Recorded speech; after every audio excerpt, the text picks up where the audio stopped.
السلام عليكم. حبيت اليوم اني اطبخ معكم سندويش سهل بسيط.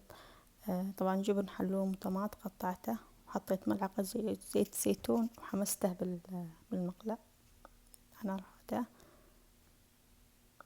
هذه الطريقة نفس ما تشوفون. طبعا البهارات أنا حطيت هنا فلفل أسود وشوية كمون. البهارات على حسب الرغبة، كل واحد على حسب اللي يعجبه. نخليها تغلي شوية، نحس انها ذابت، واللي يبغاها محمرة أكثر ينتظر عليها شوي. أنا حطيت على التوست هنا جرجير. كل واحد يحط بكيفه الخضار اللي يحبها. وهذا شكله، حمصته شوي وحطيته، وهذا الشكل النهائي بالعافية.